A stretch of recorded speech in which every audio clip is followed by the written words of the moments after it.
మీ బిడ్డల ఎదుట మీ ప్రతినిధిగా ఉండటానికి ప్రభువా మేము అర్హులము కాదని మేము ఎరుగుదమయ్యా. ఆయనను మీ కృపచేత ప్రభువా నాయన మమ్మల్ని నిలబెడుతూ ఉన్నందుకు వందనాలు. మీ అంతరంగంలో నుంచి ప్రభువా మీ ఆత్మచేత మీ బిడ్డను నడిపించండి. అంతరంగంలో ఉన్నటువంటి విషయాలు ప్రభువా మర్మాలు మీ బిడ్డనికి బోధించండి. బోధించు ఉండగా ప్రభువా వినగలిగినటువంటి చెవులను ప్రభువా గ్రహించగలిగినటువంటి హృదయాలను మాకందరికీ దయచేయండి దేవా. మీ మాటలు మేము స్వీకరించి వాటిని హృదయంలో పదిలపరుచుకుని వాటి ప్రకారం నడుచుకునేటటువంటి బిడ్డలుగా మేము ఉండటానికి సహాయం చేయమని, ఇక్కడున్న ప్రతి బిడ్డను తండ్రి మీ మాటల వైపు మీరే ఆకర్షించుకొనమని యేసు పరిశుద్ధ పుణ్యనామమును బట్టి వేడుకొనుచున్నాను తండ్రి. ఆమేన్. 27వ వచనాన్ని మనం ఈరోజు నేర్చుకుందాం. 176వ పేజీ, ఎఫ్ఎస్సి పత్రిక 5వ అధ్యాయము. అందరూ చూడండి వాక్యాన్ని. 176వ పేజీలో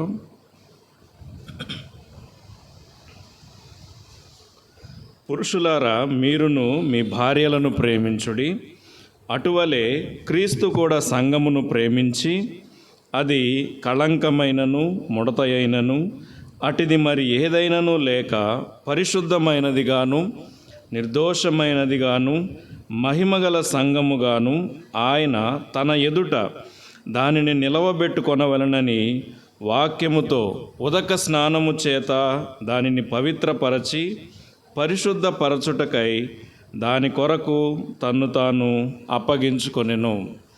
పిల్లరా, మనం దేవునిని గూర్చి మాట్లాడుకున్నప్పుడల్లా దేవుడు ప్రేమ కలిగిన దేవుడు అని మరి మన అనుభవంలో నుంచి ఆ మాటను చెప్తూ ఉంటాం. ఎందుకంటే ఎన్నోసార్లు మరి కృంగిన సమయాల్లో ఆదరించినట్లుగాను, అలాగే మనం ప్రార్థించినప్పుడు మరి మన ప్రార్థనలకి జవాబిచ్చినట్లుగాను, మరి దేవునిని గూర్చి మనం తెలుసుకున్నది ఏంటి అని అంటే ఆయన ప్రేమ గలవాడు, దేవుడు ప్రేమయ్య ఉన్నాడు అనేది మన అనుభవంలో నుంచి మనం చెప్తున్న మాట. అయితే దేవుడు తన ప్రేమను మన ఎడల మరి ప్రత్యక్షపరచడానికి, వెల్లడిపరచడానికి క్రీస్తును మన కొరకు అనుగ్రహించుటలో ఆ ప్రేమను చూపించారని వాక్యంలో రాయబడి ఉన్న ఆ సంగతిని మనం చదువుతున్నాం. క్రీస్తు మన కొరకు అనుగ్రహింపబడుట, ఇది దేవుని యొక్క ప్రేమ వల్ల మరి మనకి దేవుడు చేసినటువంటి మేలు. దేవుడు మనల్ని ప్రేమించి మన కొరకు క్రీస్తును అనుగ్రహించడం. అయితే క్రీస్తు మన కొరకు అనుగ్రహింపబడటమే కాకుండా ఆయన మన కొరకు, క్రీస్తు మన కొరకు చేసింది ఆయన మన కొరకు అప్పగించుకున్నారు. ఇంకొక విధంగా మన కొరకు ఆయన మరణము అనుభవించారు, మన కొరకు మరణాన్ని అనుభవించారు, సమాధి చేయబడ్డారు, తిరిగి 3వ దినమున లేపబడ్డారు. ఇవన్నీ మనకి తెలిసిన సత్యములే. కానీ దేవుని యొక్క క్రీస్తును మనకు అనుగ్రహించుటలో దేవుని యొక్క ఉద్దేశము మనం స్పష్టంగా తెలుసుకున్న వారమై ఉండాలి. క్రీస్తును మన కొరకు దేవుడు ఇచ్చుటలో, అనుగ్రహించుటలో దేవునికి మన ఎడల ఉన్న ఉద్దేశము. ఇక్కడ మనం చదివితే కొంత దేవుడు ప్రేమించింది మనల్ని ఎందుకొరకు అని ఇక్కడ మనం కొంత చదివితే కొంత అర్థం చేసుకోవచ్చు. ఇక్కడ రాయబడిన భాగంలో క్రీస్తు కూడా సంఘాన్ని ప్రేమించి, క్రీస్తు సంఘమును ప్రేమించెను. సాధారణంగా మనం ఏదైనా మనకు ఇబ్బంది కలగ్గానే దేవుడు మనల్ని ఇంకా పట్టించుకోవడం లేదు, దేవుడు మమ్మల్ని ప్రేమించడం లేదు, మేము ఆయనకు విరోధులము అనే భావనలోనికి వెళ్ళిపోతూ ఉంటారు. కానీ అది చాలా తప్పైనటువంటి అభిప్రాయం. ఒక మనుషుని దేవుని నుండి వేరు చేయగలిగింది ఏదైనా ఉంది అని అంటే అది అతని పాపమే దేవుని నుండి వేరు చేయగలదు. కానీ మనకు కలిగే ఇబ్బందులు ఏవి కూడా మరి ప్రేమ నుంచి ఎడబాపవు అని వాక్యంలో కూడా రాసింది రోమాపత్రికలో. క్రీస్తు ప్రేమ నుండి మనల్ని ఎడబాపునవి ఏవి అని చెప్పబడినప్పుడు ఇవేవి ఎక్కడున్న రాసి ఉన్న సంగతులేవి కూడా మనల్ని ఎడబాపవు. కానీ ఒక మనుషుని పాపం ఎడబాపగలదు. ఆయన మనల్ని ప్రేమించింది ఎందుకొరకు? సంఘాన్ని ఆయన ప్రేమించింది. మనమందరం రక్షించబడి సంఘంలో చేర్చబడుచున్నాం. మనమందరం రక్షించబడి రక్షణ పొంది సంఘంలో చేర్చబడుతున్నాం. చేర్చబడిన మనమందరి ఎడల దేవుడు మనల్ని ఎలాగ నిలబెట్టాలని అనుకుంటున్నాడు, లేదా మనల్ని ఎలా ఉండాలని కోరుకుంటున్నాడో ఈ భాగంలోంచి మనం నేర్చుకోవచ్చు. మనం కేవలం రక్షణ పొందడం మాత్రమే దేవుని యొక్క ఉద్దేశం. మరి మనం రక్షించబడితే చాలు అని మనం అలాగా నేను రక్షణ పొందే, నేను బాప్తిస్మం పొందాను, ఇది నాకు చాలు అని అనుకోవడమే సరిపోదు. కానీ మనము దేవుని ఎదుట నిలవబడబోవు ఆ దినము వరకు కూడా, లేదా మనల్ని దేవుడు ఎలా చూడాలని అనుకుంటున్నాడో ఇక్కడ రాయబడినట్లుగానే క్రీస్తు కూడా సంఘాన్ని ప్రేమించి అది కళంకమైన ముడత అయినా అట్టిది మరి ఏదైనాను లేక, ఇప్పుడు మనం చూసుకోవాల్సింది ఏంటి అని అంటే, ఇప్పుడు మనం చూసుకోవాల్సింది ఇదిగోండి ఇటువంటివి ఇలాంటివి లేకుండునట్లుగా మనం కొనసాగే అనుభవము, మన జీవితం ఇలాంటివి లేకుండునట్లుగా కొనసాగేటట్లుగా చూసుకోవడం. కళంకమైన ముడత అయినా అట్టిది మరి ఏదీ లేకుండా పరిశుద్ధమైనదిగా నేను తీర్చబడుచున్నానా. మరి పేతురు రాసిన పత్రికలో కూడా ఇలాగుంది, మనము కూడా సజీవమైన రాళ్ల వలె ఉండి ఆత్మ సంబంధమైన మందిరంగా మనం కట్టబడుచున్నాము అని. మనమును సజీవమైన రాళ్ల వలె ఉండి ఆత్మ సంబంధమైన మందిరంగా మనం కట్టబడుచున్నాము అని. ఇప్పుడు కట్టబడుచున్న ఈ మందిరాలు, ఇప్పుడు మన ఇక్కడ గోడ మీద కూడా ఒక మంచి మాట రాసి ఉంది, పరిశుద్ధతయే నీ మందిరమునకు అనుకూలము అని చెప్పి రాసి ఉంది. మనం కట్టబడుతున్న మందిరాలు ఎలా కట్టబడాలి? పరిశుద్ధత దానికి అనుకూలమైనది. దేవుడు నిలబెట్టాలనుకుంటుంది కూడా పరిశుద్ధమైన దానిగా దేవుడు నిలబెట్టాలని అనుకుంటున్నాడు. కానీ చాలామంది ఈ విషయంలో తప్పిపోతూ ఉన్నారు. తమను తాము పరిశుద్ధపరచుకొనుటలో లేదా తమ జీవితంలోని ఇలాగా కాపాడుకొనుటలో కొనసాగించుటలో తప్పిపోతూ ఉన్నారు. ఇది వాస్తవమైన సంగతి. అందుచేత దేవునితో సరైన సహవాసం లేక, ప్రార్థనలోనూ సరైన విధముగా లేక, మరి ప్రార్థించు విషయంలో కూడా మరి కొనసాగించలేకపోతున్నారు. వారు పొందేటటువంటి ఆత్మని కాపాడుకోలేకపోతూ ఉన్నారు. ప్రార్థనాత్మని కూడా కాపాడుకోలేకపోతూ ఉన్నారు. పరిశుద్ధత ఉండు చోట దేవునికి అది అనుకూలంగా ఉంటుంది. అట్టి హృదయం కూడా దేవుని నివాస స్థలంగా ఉండగలదు. ఎలాగైనా సరే దేవుడు మనతో ఉంటాడని అనుకోవడం అవివేకం అది.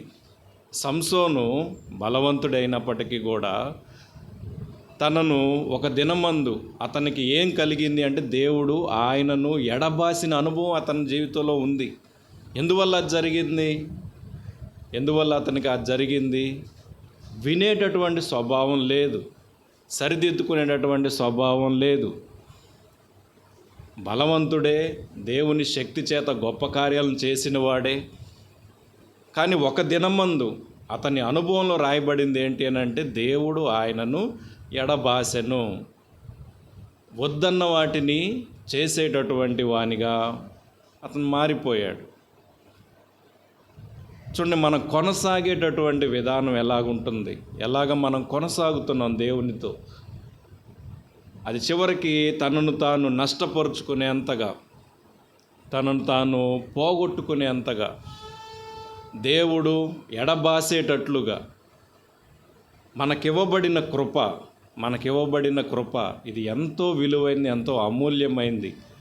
మరి యాజకత్వం మనకివ్వబడిందని కూడా, మరి రాజులైన యాజక సమూహంగా మనం పిలువబడటము, యాజకత్వం మనకివ్వడము, చూడండి ఇదంతా కూడా దేవుని కృపే కదా. చాలామంది ఇలాంటి విషయంలో తమ బాధ్యతను మర్చిపోతూ ఉన్నారు. ఒక యాజకుడు చేయవలసిన విధంగా, మరి యాజకులు ఏ విధంగా ఉండేవారో అలాగ ఉండకుండా, సమూయేలు మొదటి గ్రంథంలో చూస్తే అక్కడ ఏలీని గూర్చిన భాగంలో ఆయన పిల్లలు ప్రవర్తించిన విధానాన్ని గూర్చి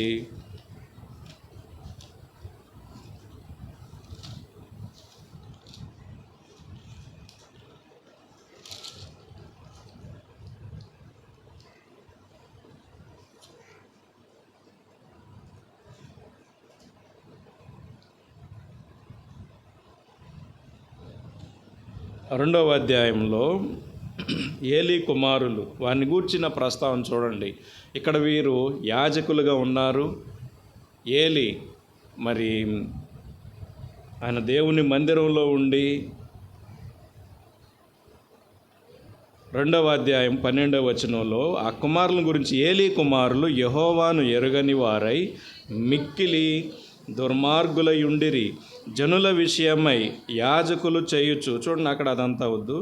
యెహోవాను ఎరుగని వారై మిక్కిలి దుర్మార్గులై ఉండిరి. యాజకత్వాన్ని వారు చేస్తూ ఉన్నారు, కానీ యెహోవాను ఎరుగని వారిగా ఉన్నారు. అంతేకాదు, మరి ఆ తర్వాత వారు చేసే పనిలో చెడ్డవాటిని వారు కోరుకోవడం.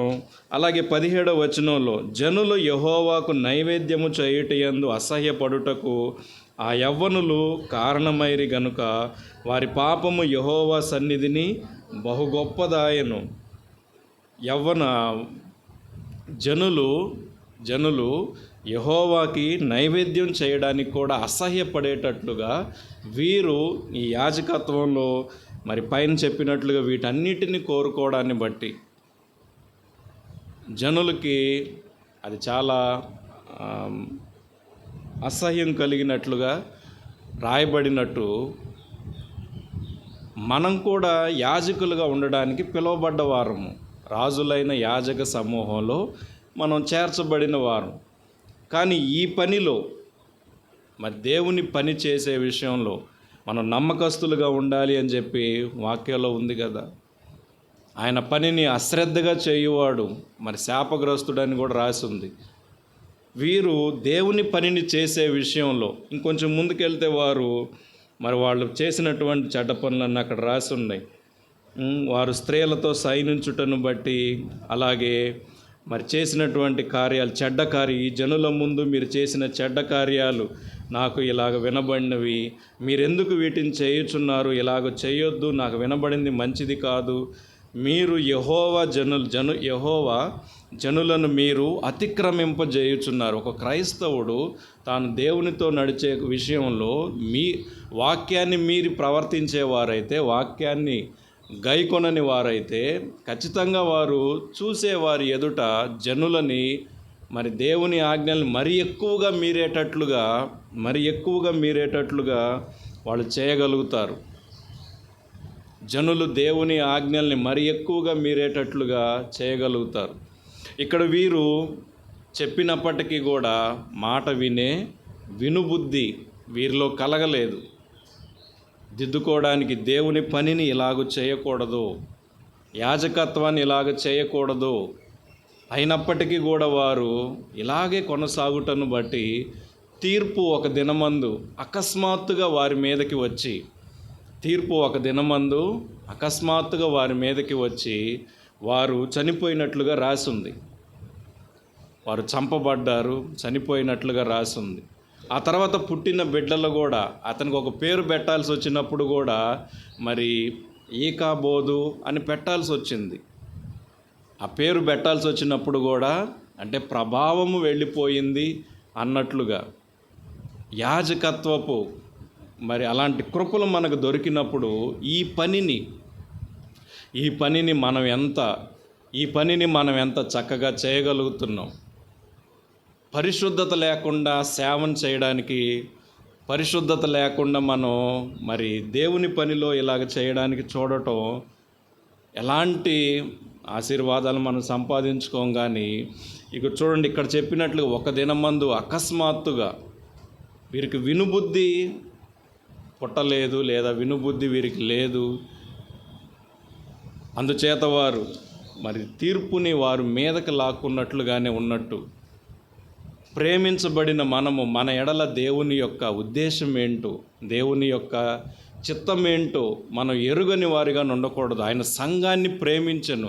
సంఘంలో చేర్చబడిన మనందరం కూడా ఆయన ఎదుట నిలవబడబో సమయం మందు పరిశుద్ధమైనదిగా ఆ సంఘాన్ని దేవుడు ఎలా నిలబెట్టాలని అనుకున్నాడు? పరిశుద్ధమైనదిగాను, నిర్దోషమైనదిగాను, మహిమగల సంఘముగాను ఆయన తన ఎదుట దాన్ని నిలబెట్టుకోవాలి అని అలాగ నిలబెట్టుకోవాలి అని మహిమగల సంఘంగాను దేవుడు నిలబెట్టుకోవాలి అని అది దేవుని యొక్క ఉద్దేశం.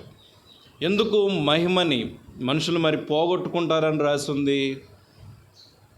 రోమాపత్రికలో ఇలాగ రాయబడి ఉంది, మహిమగల సంఘంగా తీర్చబడాల్సి ఉండగా, మనము మహిమగల సంఘంగా తీర్చబడాల్సి ఉండగా ఎందుకు మనం మహిమని సంపాదించుకోవడం లేదు లేదా కలిగి ఉండడం లేదంటే వాక్యంలో స్పష్టంగా ఒక కారణం చెప్పబడింది. రోమాపత్రికలో, రోమాపత్రిక 3వ అధ్యాయం 23వ వచనంలో, 3వ అధ్యాయం 23వ వచనంలో, ఏ భేదమును లేదు, అందరూ పాపము చేసి దేవుడు అనుగ్రహించు మహిమను పొందలేకపోవచ్చున్నారు. ఏ భేదమును లేదు, యాజకులని లేదు, అలాగే విశ్వాసులని లేదు, ఇంకా స్త్రీలని లేదు, పురుషులని లేదు, చిన్నలని లేదు, పెద్దలని లేదు, ఏ భేదమును లేదు, అందరూ పాపము చేసి దేవుడు అనుగ్రహించు మహిమను పొందలేకపోవచ్చున్నారు. ఇక్కడ మహిమ పొందలేకపోవడానికి కారణం ఏంటి? వారి యొక్క పాపమే. మేము పాపం విడిచి వచ్చాము అనేది మనం చెప్పేటటువంటి స్టేట్మెంటు. అవును, దేవుని దగ్గరకు వచ్చిన తర్వాత మేము మానాల్సిన వాటన్నింటినీ మానేసాం. ఏది చెయ్యొద్దని దేవుడు చెప్పాడో వాటన్నిటినీ మేము చేయడం లేదు. ఇది మన సాక్ష్యం. ఇది మనం చెప్పేటప్పుడు కూడా అతిశయంగా చెప్పుకుంటాం, నేను మారాను, నేను ఇలా చేశాను, అలా చేశాను, వీటన్నిటిని నేను విడిచిపెట్టాను. ఇది మనకు అతిశయంగానే ఉంటుంది. కానీ ఇంకొక భాగం ఏంటి అని అంటే, మనం విడిచిపెట్టాల్సిన వాటి విషయంలో మనం చెప్పేది సాక్ష్యం ఇంకో అలాగుంటే, మరి చేయాల్సిన వాటి విషయంలో సాక్ష్యం ఏంటి? దేవుడు చెయ్యమన్న వాటిని చేసే విషయంలో మనం తప్పిపోయినా కూడా అది కూడా దేవుని దృష్టికి ఆజ్ఞాతిక్రమము పాపమే అన్నప్పుడు కేవలం 10 ఆజ్ఞల విషయంలోనే వ్యభిచరించొద్దు అని చెప్పబడినట్లుగా, దొంగిలించొద్దు, అబద్ధ సాక్ష్యము, ఈ ఆజ్ఞల విషయంలో నేను సరిగానే ఉంటే నేను బాగుగానే ఉన్నానని అనుకోవడం, ఇంతవరకే మనం అనుకుంటే మరి దేవుడు చెయ్యమన్న వాటి విషయంలో, దేవుడు చెయ్యమని చెప్పిన వాటి విషయంలో మన సాక్ష్యం ఏంటి? దేవుడు చెయ్యమని చెప్పిన వాటి విషయంలో చెయ్యొద్దన్న వాటిని మనం విడిచిపెట్టాము, మేము బాగుగానే ఉన్నాము అని మనం చక్కగా సాక్ష్యం చెప్తాము. ఎందుకంటే పాపము ఆ మనుషునికి మరి నష్టం కలిగిస్తుందని వారు ఎరిగిన వారే విడిచిపెట్టడము, అలాగే దేవునికి పాపం అనేది అసహ్యమైందని, పాపము అనేది దేవుని దృష్టికి అసహ్యమైందని ఎరిగి దాన్ని విడిచిపెట్టడం, ఇది చేయగలుగుతారు. కానీ ఇక్కడ చెప్పబడుతున్నట్లుగా అందరూ పాపం చేసి, ఇప్పుడు మనం చేయుచున్నది ఏంటి అంటే ఆయన ధర్మశాస్త్రాన్ని మనం నిర్లక్ష్య పెట్టడము, ఆయన ధర్మశాస్త్రాన్ని మనం మర్చిపోవడము, దేవుని యొక్క ధర్మశాస్త్రాన్ని, దేవుని యొక్క వాక్యాన్ని మనం మర్చిపోవడం.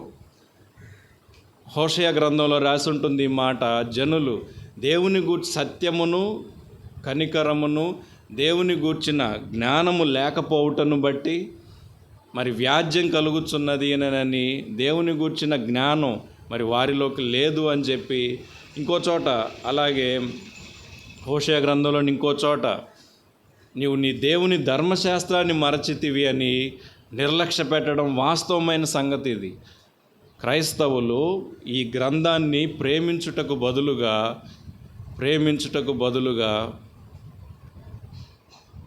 ఎక్కువగా నిర్లక్ష్య పెట్టడం వాస్తవమైన సంగతి. ఇందులో రాయబడిన సంగతులను నేర్చుకోకపోవడం, ఇందులో చెప్పబడిన సంగతులను వారి యందు నెరవేరేటట్లు చూసుకోకపోవడం, ఇది వారు నిర్లక్ష్య పెడుతున్న దానికి ఉదాహరణగా చెప్పొచ్చు. వాక్యము వారి యందు నెరవేరునట్లుగా లేదా వాక్యము మేము గైకొనుచున్నాము అనేది చూపించడానికి బదులుగా ఇలాగ దేవుడు చేయమన్న వాటిని చేయకపోవడం చేత దేవుని యొక్క మహిమని మనం పొందలేకపోతున్నాం అనేది వాస్తవం. మన హృదయము దేవుని తట్టు తిప్పబడకపోవడం చేత దీనికి సరైన కారణం ఇంకో చోట కొరింథీయులకు రాసిన పత్రికలో 2వ కొరింథీయులకు రాసిన 2వ పత్రిక 3వ అధ్యాయము 3వ ఇక్కడ ఇశ్రాయేలీయులను గురించి చెప్తున్న భాగంలో రాసిన మాట 15వ వచనం నుండి, నేటి వరకును మోషే గ్రంథము వారు చదువునప్పుడల్లా ముసుకు వారి హృదయముల మీద నున్నది కానీ వారి హృదయము ప్రభు వైపునకు ఎప్పుడు తిరుగునో అప్పుడు ముసుకు తీసివేయబడును. ప్రభువే ఆత్మ, ప్రభు యొక్క ఆత్మ ఎక్కడ నుండునో అక్కడ స్వాతంత్ర్యముండును. మనమందరమును ముసుగులేని ముఖముతో ప్రభు యొక్క మహిమను అద్దము వలె ప్రతిఫలింపజేయుచు మహిమ నుండి అధిక మహిమను పొందుచు ప్రభువగు ఆత్మ చేత ఆ పోలికగానే మార్చబడుచున్నాము. ఇది ఆ సంఘాన్ని గురించి చెప్పిన మాట, మేము అలాగ మార్చబడుచున్నాము అని.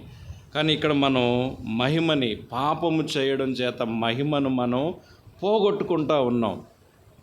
ఇక్కడ వీరి ప్రవర్తన గురించి చెప్పినప్పుడు వారు హృదయములు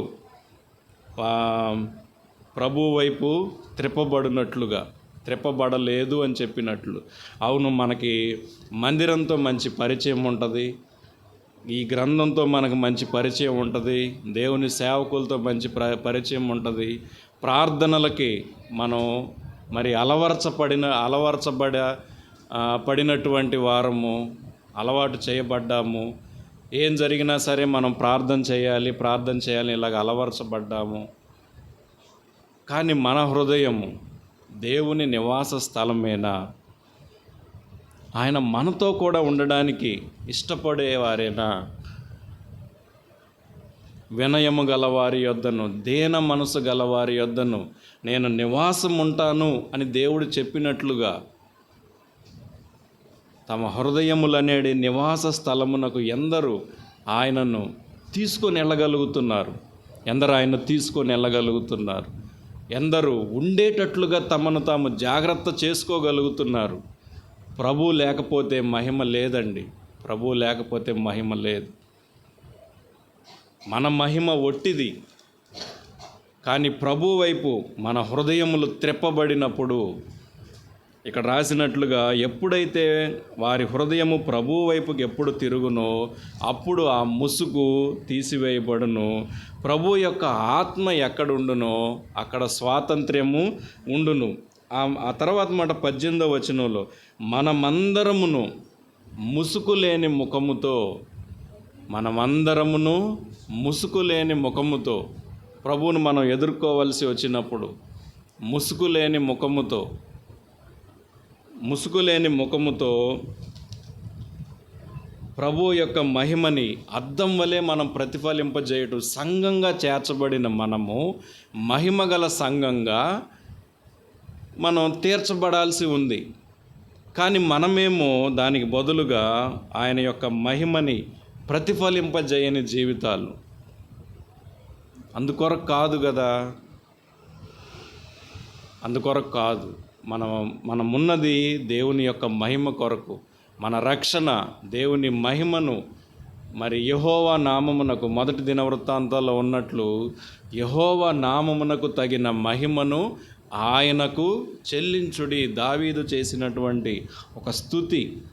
యెహోవా నామం, మొదటి దినవృత్తాంతాలు 16వ అధ్యాయంలో యెహోవా నామమునకు తగిన మహిమను ఆయనకు మనం చెల్లించాలి.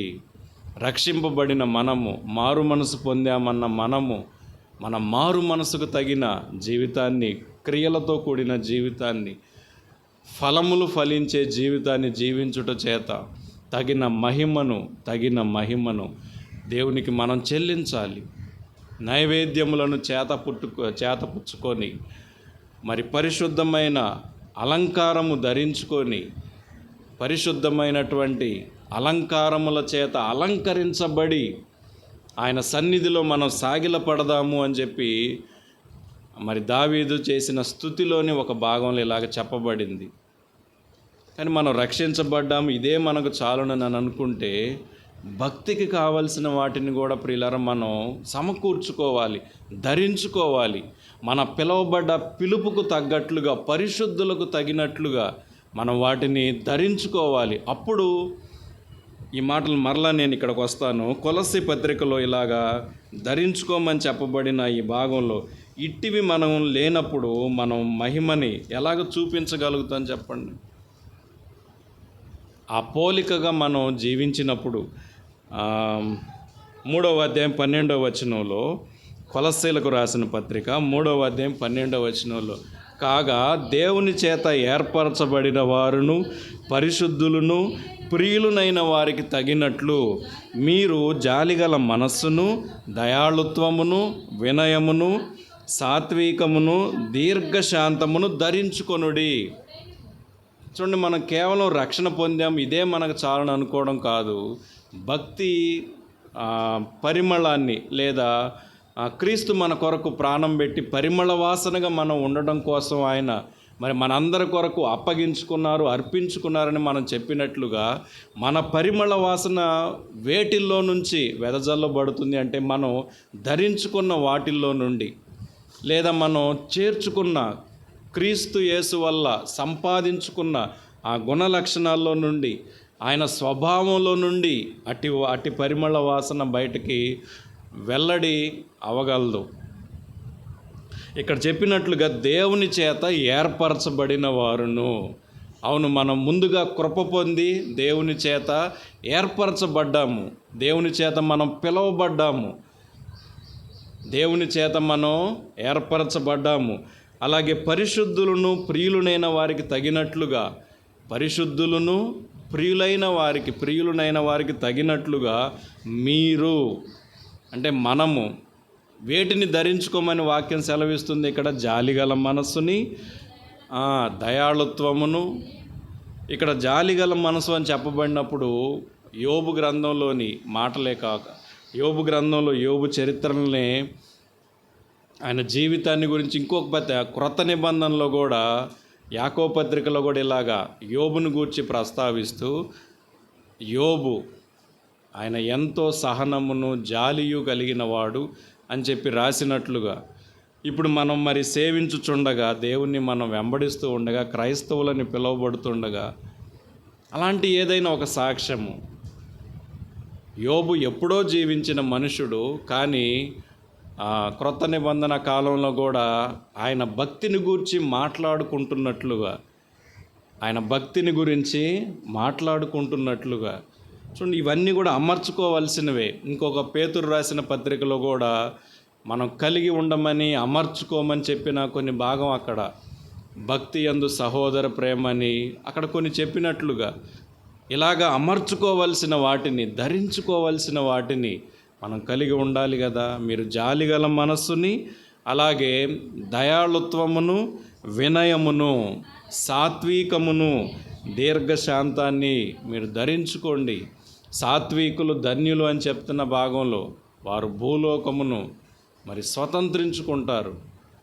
సాత్వికమైన మనస్సు, సాత్వికమైన నాలుక. ఇక్కడ సాత్వికపరచబడాల్సింది నాలుక కూడా.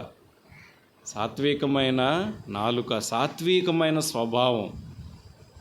మోషే మారినట్లుగా, ఆయన నరహంతకుడిగా, నరహత్య చేసిన వానిగా మరి పిలువబడ్డప్పటికి కూడా దేవుని చేత ఎలాంటి మంచి సాక్ష్యాన్ని ఆయన సంపాదించుకున్నాడు.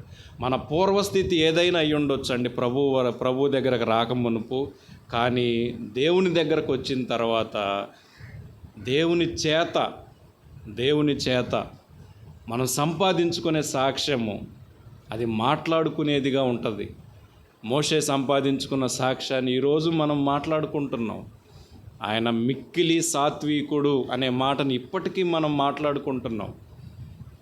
ఒక నరహత్య ఆయన జీవితంలో ఉంది, కానీ దేవుడు ఆయనను క్షమించి ఆయనకిచ్చిన సాక్ష్యం చూడండి, ఆయనను గూర్చి పలికిన సాక్ష్యం చూడండి. ప్రభు దగ్గరికి మనం రాకమునుపు మనము ఎలాగున్నామో, కానీ ప్రభు మనం ఎట్టి రూపాంతరాన్ని పొందాలో, ఎలాంటి రూపాంతరాన్ని మనం పొందాలో దేవుని చేత మనం పలకబడేటట్లుగా మన సాక్ష్యం పొందినట్లుగా, ఇక్కడ ప్రియులనైన వారికి తగినట్లు మీరు జాలిగల మనస్సుని, ఇంకా దయాళుత్వాన్ని, వినయాన్ని, ఇందాక నేను చెప్పినట్లుగా వినయము గల వారి యొద్ద వారిని ఉజ్జీవింపజేయడం కోసం దేవుడు నివాసం ఉంటారు. దీన మనసు గల వారి యొద్ద ఆయన నివాసం ఉంటారు. దీన మనసు గల వారి యొద్ద దేవుడు అహంకారులను ఎదిరించి ఎవరికి కృప అనుగ్రహిస్తాడు? ఆయన దీనులకి కృప అనుగ్రహిస్తాడు.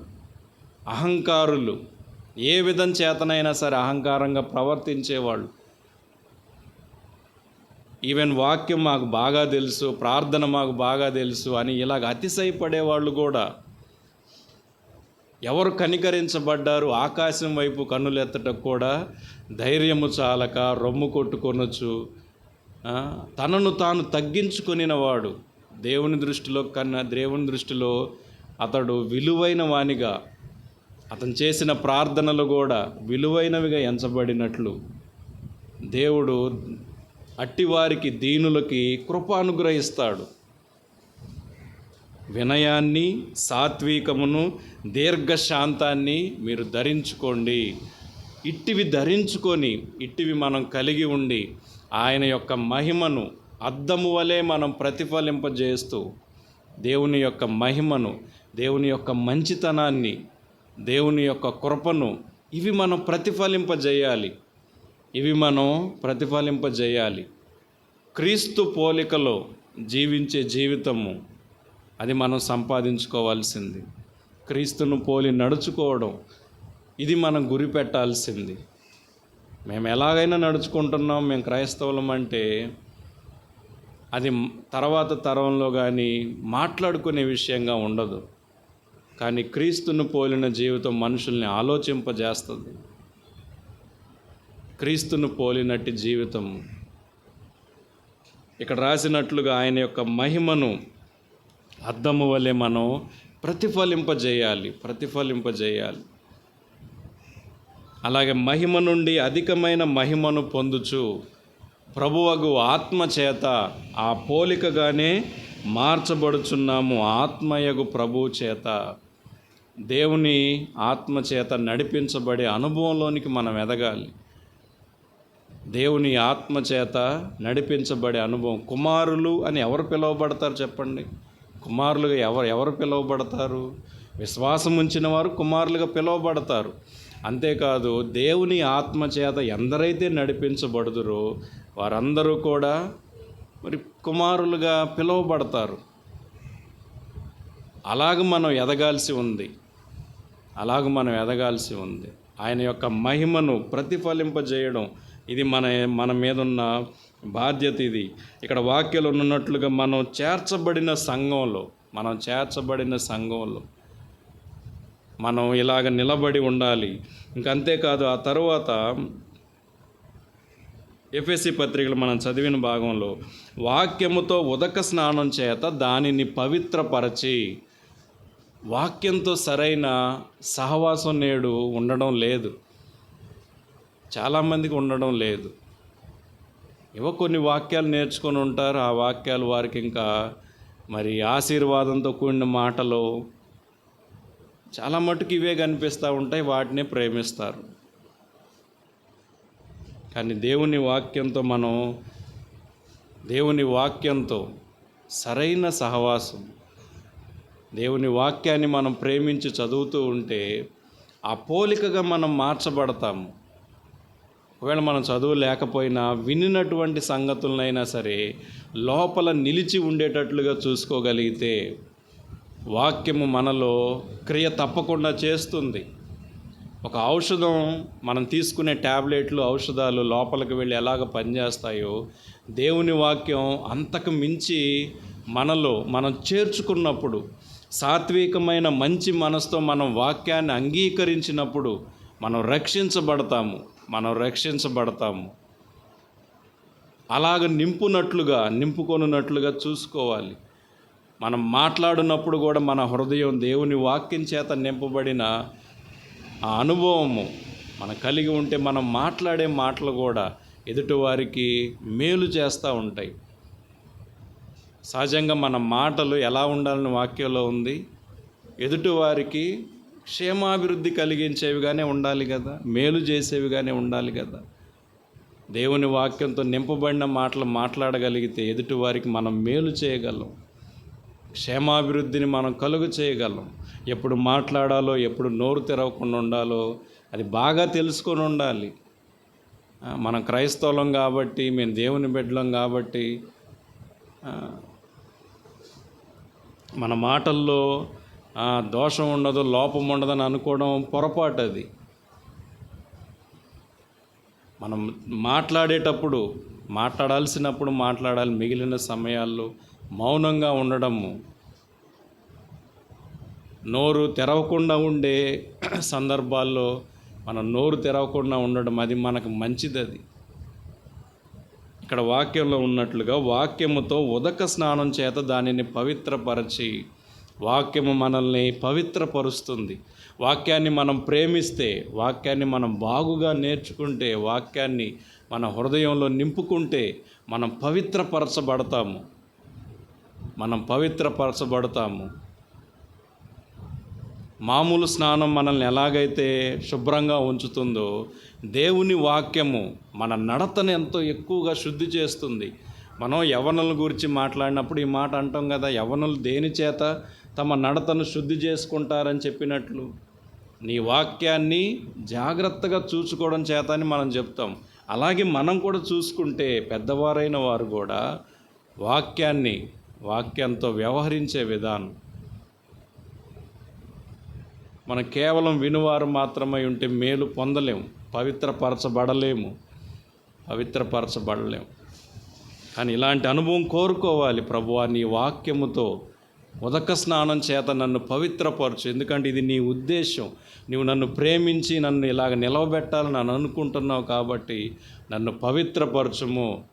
దావీదు చేసిన ప్రార్థనలో 51వ కీర్తనలో కూడా ఈ మాటలు ఉన్నాయి కదా, నన్ను పరిశుద్ధపరచుము, నన్ను కడుగుము, నన్ను పవిత్రపరచుము అని చెప్పినట్లు. అలాంటి అనుభవం మనం వాక్యము వల్లనే సంపాదించుకుంటాం. వాక్యము వలన సంపాదించుకుంటాం.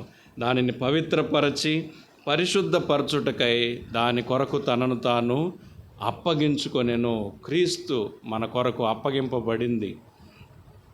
మనం ఇలాగ నిలవబడాలి అని దేవుని యొక్క ఉద్దేశం మన పట్ల ఏమై ఉందో మనం ఎరుగని వారిగా ఉండకూడదు, తెలియని వారిగా ఉండకూడదు. దేవుని చిత్తం మన పట్ల ఏమై ఉందో మనకు ఆ సంగతులు తెలియనట్లుగానే మనం దాటిపోకూడదు. ఈ తరంలో మనం దేవుని వలన కృప పొందిన మనం చేయునట్టి భక్తి, మనం నేర్చుకున్నట్టి భక్తి అది నిలిచి ఉండాలి. మనం ఆవేశంగానో పూర్వకంగాను కొనసాగడం వల్ల ప్రయోజనం ఉండదు. కానీ స్థిరముగా నిలిచి, వాక్యం ఇలా చెప్తుంది, మీరు స్థిరముగా నిలిచి మరలా దాస్యమనే కాడి క్రింద చిక్కుకోవద్దు. స్థిరముగా నిలిచి మనం స్థిరంగా నిలబడాలి. భక్తిలో మనం స్థిరపడితే అది మాట్లాడుకునే విషయంగా ఉంటుంది, ఇతరులకు మేలు చేసేదిగా ఉంటుంది. రాబో తరాలకి మనం చదివి ఒక కీర్తనలో చదువుతాము, 103వ కీర్తన చూడండి. మనందరికీ తెలిసిన భాగం ఇది.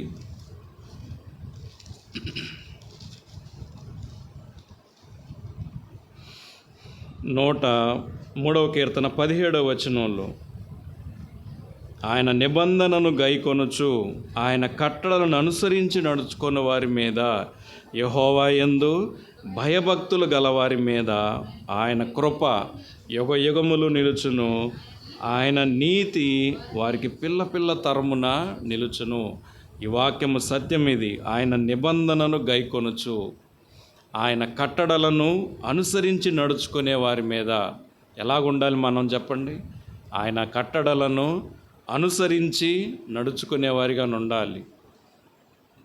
దేవుడు చేయమన్నది చేసేవారిగాను, చేయొద్దన్న దాన్ని చేయకుండా ఉండేవారిగా, ఆయన కట్టడలను అనుసరించి నడిచేవారిగా, అలాగే ఆయన నిబంధనని గైకొనేవారిగా,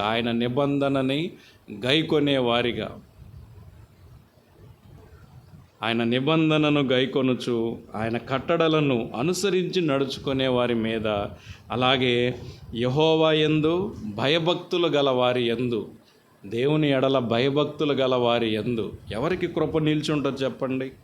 ఎవరికి కృప నిలిచి ఉంటుంది?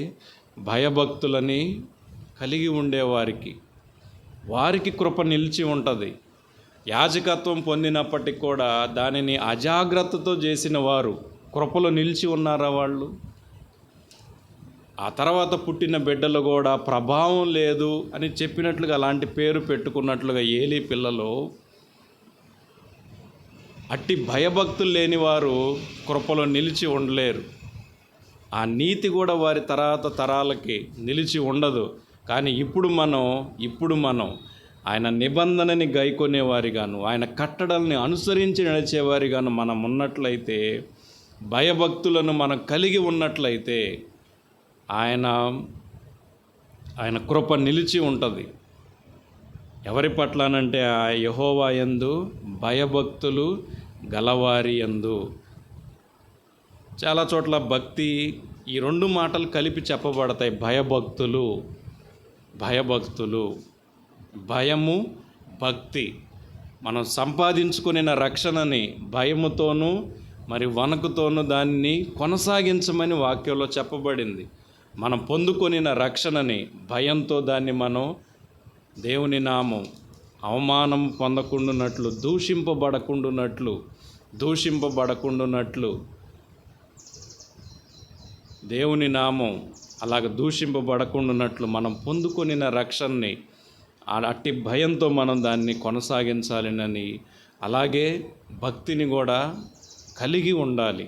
అవును, మనం భక్తిని కలిగి ఉండాలి. భక్తి చేయడం కోసం మనం పిలువబడ్డవారు. ఏంటి భక్తి చేయడం అంటే? ఇప్పుడు మనం ఆరాధించడం, ఇదే భక్తి అని అనుకోవడం కంటే కూడా దేవుని యొక్క ఇష్టమేంటో తెలుసుకొని దాన్ని అనుసరించి నడవడము, అది భక్తి గల వారి యొక్క ప్రవర్తన. భక్తి కలిగిన వారి ప్రవర్తన ఏంటంటే, దావీదు భక్తి కలిగిన వాడు. ఎలాగా?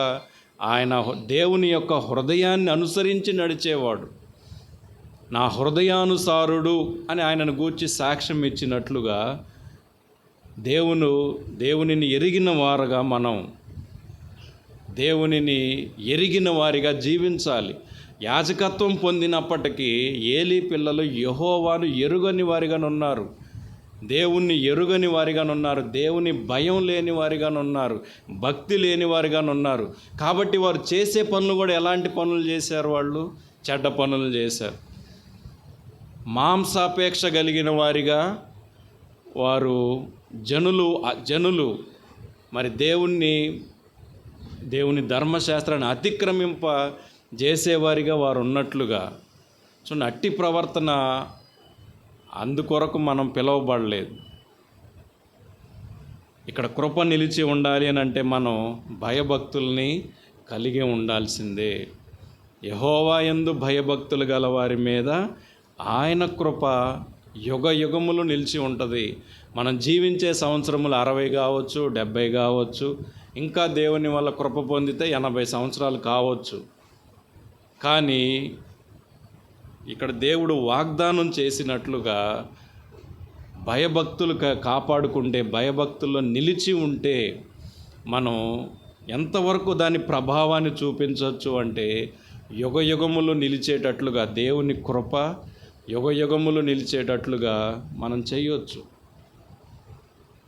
ఒక సాధారణమైనటువంటి మనుషుడు, భక్తి కలిగినటువంటి దావీదే సౌలు విషయంలో, మరి సౌలు శత్రువైనప్పటికీ కూడా సౌలు దావీదుని చంపాలని చూసి ఆయనను ఎంతో ఇబ్బంది పెట్టినప్పటికీ కూడా దేవుని హృదయానుసారుడైన దావీదు వారికి మంచి మేలు చేసేవానిగానున్నాడు.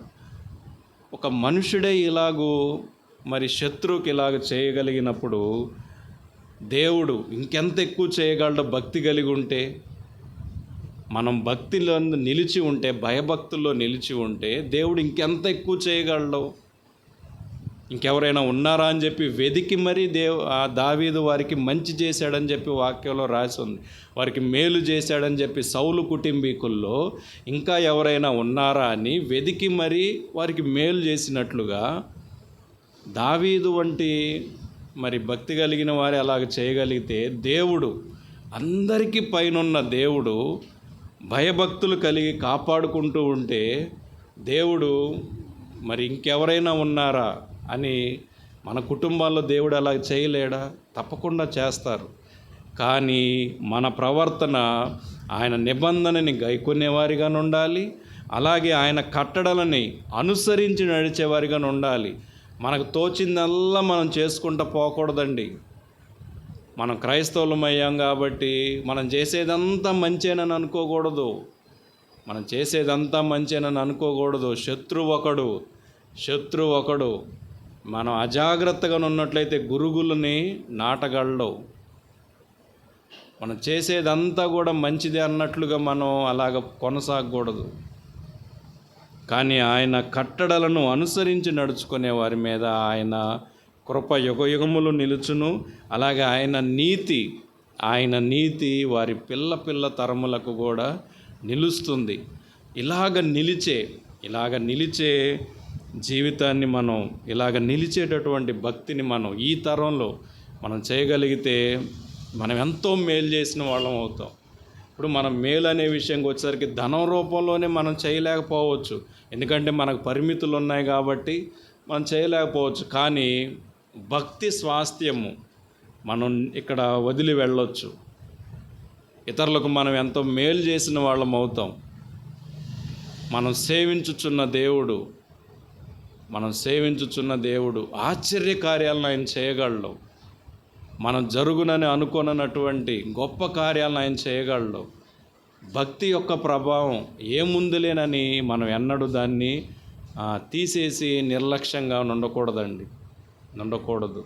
దేవుని యొక్క ఉద్దేశం ఏంటో, దేవుని యొక్క చిత్తం ఏంటో మనం బాగుగా తెలుసుకొని దానికి తగ్గట్లుగా మనల్ని మనం మరి అమర్చుకోవాలి. దానికి తగ్గట్లుగా మనం అమర్చుకోవాలి. ఆ చట్టంలో మనం చక్కగా ఇమిడేటట్లుగా చేసుకోవాలి. మన శరీరము మరి ఆత్మానుసారంగా నడవడానికి ఇష్టపడదు కదా. వాక్యంలోనే ఉంది, గలతీ పత్రికలో, శరీరము ఆత్మకును, ఆత్మ శరీరానికి అవి ఒకదానికొకటి విరోధంగా అపేక్షిస్తూ ఉంటాయి. కానీ క్రైస్తవులుగా మనమేం చేయాలి? ఆత్మ చెప్పినట్లుగా నడుచుకోవాలి. మనం ఆత్మానుసారంగా నడుచువారమైతిమా, అది మనకెంతో మేలది. అందుకని ఆ చట్టంలో ఇమిడేటట్లుగా మనల్ని మనం క్రమశిక్షణకి అప్పగించుకోవాల్సిందే. అప్పుడు మనం నిలిచి ఉంటాం. దేవుని యొక్క చిత్తము, దేవుని యొక్క ఉద్దేశం కూడా మన పట్ల అప్పుడు నెరవేరుతుంది. అలాగుండునట్లుగా మనల్ని మనం జాగ్రత్త పరుచుకుందాము. ప్రార్థన చేసుకుందాం.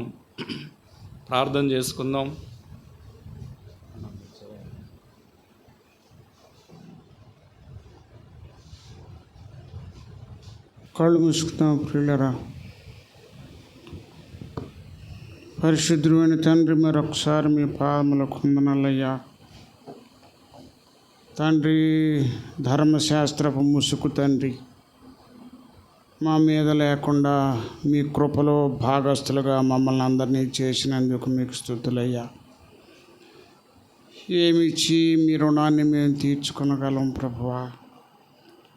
మా ముసుగు తీసివేసినటువంటి దేవుడా, మీ కృపచేత అత్యధికముగా ప్రభువా నాయన కృప వెంబడి కృప మా మీద, మా కుటుంబాల మీద కుమ్మరిస్తూ వస్తున్నటువంటి దేవుడా, మీకు స్తుతులు చెల్లిస్తూ ఉన్నాము తండ్రి. విన్న వాక్యాన్ని ప్రభువా మా హృదయాలలో పదిలిపరుచుకొనడానికి, దాచుకొనటానికి ప్రభువా, అద్దం వలె మేము ప్రతిఫలించటానికి ప్రభువా, మీ వాక్యమును మా జీవితంలో ప్రతిఫలింపజేయడానికి కావలసినటువంటి ఆత్మాభిషేకమును ప్రభువా నాయన ప్రతి ఒక్క బిడ్డకు మీరు అనుగ్రహించమని బ్రతిమలాడుతున్నాం తండ్రి. క్రియలు లేని విశ్వాసము మృతము అని ప్రభువా మీ వాక్యము సెలవిస్తూ ఉండగా, క్రియలు ప్రభువా, వాక్యానుసారమైన భక్తి సంబంధమైనటువంటి క్రియలు ప్రభువా, ప్రభు అయిన యేసుక్రీస్తు ఇచ్చినటువంటి రక్షణను గూర్చినటువంటి క్రియలు ప్రభువా మా అందరి జీవితాలలో ప్రతిఫలింప చేయండి దేవా. అలా చేయడం ద్వారా తండ్రి నాయన అనేకులను ప్రభువా మేము మీ కొరకు ఆకర్షించడానికి, మా జీవితాలనే ప్రభువా మంచి మాదిరిగా మీరుంచండి ప్రభువా. నాయన, మా జీవితాలను జయించటానికి, మా శరీరాన్ని జయించటానికి ప్రభువా మా శక్తి చాలదని మేము ఎరుగుదామయ్యా.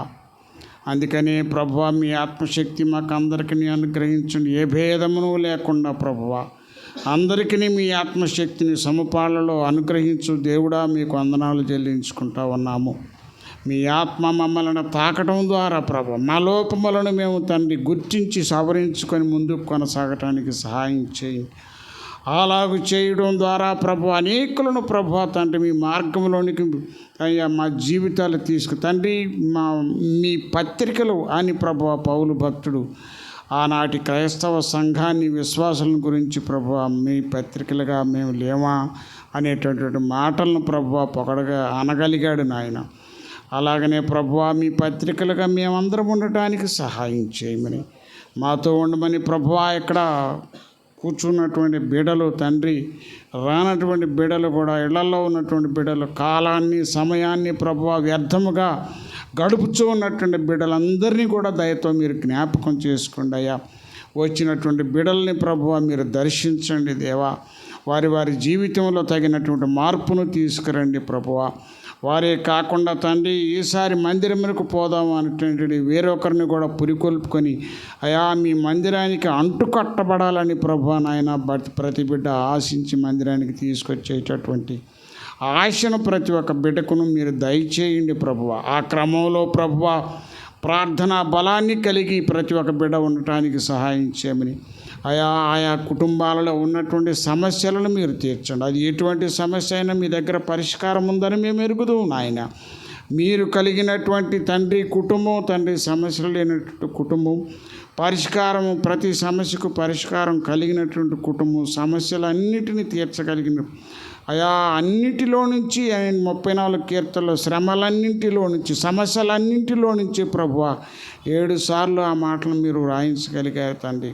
అన్నిటిలో నుంచి మమ్మల్ని బయటపడవేయగలిగినటువంటి తండ్రి మీకు స్తుతులు చెల్లిస్తూ మీరే కృప చూపి మహిమ పొందమని యేసయ్య పరిశుద్ధ పుణ్యనామమును బట్టి వేడుకొనుచున్నాము తండ్రి. ఆమేన్. ఆమేన్.